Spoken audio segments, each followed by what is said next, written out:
খুলনায় পহেলা বৈশাখ উপলক্ষে ব্যাপক প্রস্তুতি নেওয়া হয়েছে। খুলনা বিশ্ববিদ্যালয় ও খুলনা প্রকৌশল ও প্রযুক্তি বিশ্ববিদ্যালয় সহ বিভিন্ন শিক্ষা প্রতিষ্ঠান ও সাংস্কৃতিক সংগঠনের উদ্যোগে বর্ণাঢ্য বৈশাখী শোভাযাত্রা ও দিনব্যাপী অনুষ্ঠানের আয়োজন করা হয়েছে। কুয়েট ক্যাম্পাসে শোভাযাত্রার পাশাপাশি বসবে বৈশাখী মেলা, থাকছে বাউল গান, সার্কাস, নাগরদোলা ও লোকজ বিনোদন।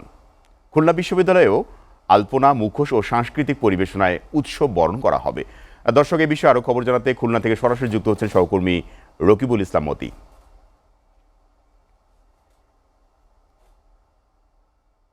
মতি, পয়লা বৈশাখ উদযাপনের কি খবর আছে আপনার কাছে? সেখানকার মানুষের আবেগটা কেমন, জানাবেন। আসলে পয়লা বৈশাখ উপলক্ষে কিন্তু খুলনা শহরে কিন্তু তারা নানা আয়োজন করা হয়েছে জেলা প্রশাসনের পক্ষ থেকে। বিভিন্ন কর্মসূচি নেওয়া হয়েছে। এর পাশাপাশি খুলনা, বিশেষ করে খুলনা বিশ্ববিদ্যালয় এবং খুলনা প্রকৌশল বিশ্ববিদ্যালয় কিন্তু তারা নানা রকম আয়োজন করছে। এবার আমরা এখন আছি খুলনা বিশ্ববিদ্যালয়ের যে মাঠটি রয়েছে সেই মাঠে তারা কিন্তু এখানে ৩ দিন ব্যাপী যে বৈশাখী মেলার আয়োজন করেছেন এবং সেই মেলা প্রস্তুতি চলছে এবং প্রস্তুতি প্রায় শেষ পর্যায়ের দিকে রয়েছে। আমরা কিছু সময় আগে চারুকলায় ছিলাম। সেখানে কিন্তু দেখেছি যে তারা বিভিন্ন যে ব্যানার ফেস্টুন টাঙিয়ে তারা যে বিভিন্ন আকৃতির যে পয়লা বৈশাখের সাজসজ্জার যে বিষয়গুলো তারা কিন্তু তাদের যে চিত্রাঙ্কনের মাধ্যমে তারা তাদের সেই কাজটি প্রায় সম্পন্ন করে ফেলেছেন। এখন তাদের কাজ চলছে মেলার যে কাজ, বৈশাখী মেলা, সেই মেলার কাজ চলছে। আমরা সেই মেলার সামনে দাঁড়িয়ে আছি। এখানে গ্রামীণ যে ঐতিহ্য রয়েছে সেই ঐতিহ্যকে কিন্তু তারা তুলে ধরার জন্য চেষ্টা করছেন এবং মেলার ভিতরে তারা বলেছেন যে এ সব ধরনের গ্রামীণ ঐতিহ্য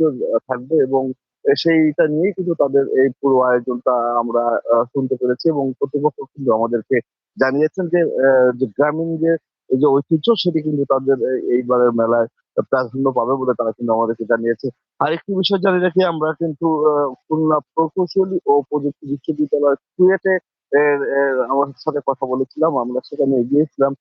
সেখানে আমরা কথা বলে যে বিষয়টি জানতে পেরেছি যে তারা বলেছেন দীর্ঘদিন তাদের ক্যাম্পাসে বৈশাখের যে উদযাপনটি সেটি বন্ধ রয়েছে এবং তারা করেনি। কিন্তু তারা এবার জাঁকজমকপূর্ণভাবে বড় আকারে কিন্তু তারা এবার বৈশাখী উদযাপন করছেন এবং তাদের সেই উদযাপনে কিন্তু তাদের যে কুয়েটের যে মাঠটি রয়েছে সেই মাঠেও কিন্তু তারা একদিন ব্যাপী তারা মেলার আয়োজন করেছে। সেই মেলার আয়োজনে গ্রামীণ ঐতিহ্যের মধ্যে তারা বলেছেন যে সাপ খেলা দিয়ে শুরু করে তারা লাঠি খেলা এবং গ্রামীণ হাডুডুর যে প্রচলনগুলো ছিল সেগুলো যা বন্ধ রয়েছে সেগুলো তারা কিন্তু তাদের এই মেলার মাধ্যমে তারা আবার শুরু করতে চান এবং তারা বলেছেন যে ইঞ্জিনিয়াররা সাধারণত এই সমস্ত গ্রামীণ ঐতিহ্যে থাকে না, তাই তাদেরকে পরিচিত করার জন্য এবং কম্পিউটার এবং মোবাইলের প্রতি আসক্ত কমানোর জন্য কিন্তু তাদের পক্ষ থেকে তাদের এই যে গ্রামীণ ঐতিহ্য ওর যে মেলা রয়েছে সেটি কিন্তু তারা এবার করছেন। আরো যদি বলি যে খুলনার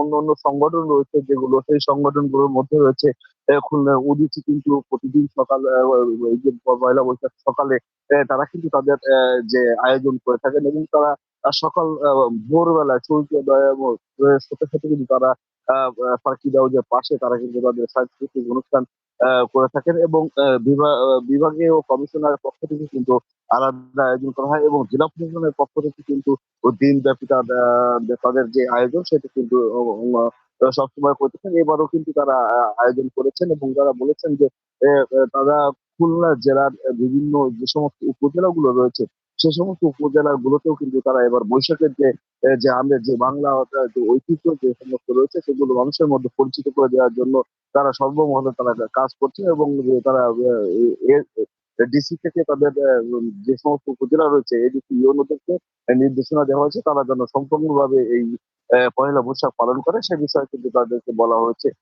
যদি শুনে না বলা হয় যে এবার কিন্তু আমরা একটু ভিন্ন রকম দেখছি খুলনার যে পহেলা বৈশাখ পালনের ক্ষেত্রে তারা দেখছি যে সর্বমহলে কিন্তু যে বাংলার যে ঐতিহ্য সে ঐতিহ্য কিন্তু আবার ফিরিয়ে আনার যে চেষ্টা সেটি কিন্তু এবার আমরা পরিপূর্ণভাবে দেখতে পাচ্ছি। আর খুলনার সব মহলে কিন্তু এবার আয়োজন নিয়ে কিন্তু ব্যাপক আয়োজন চলছে।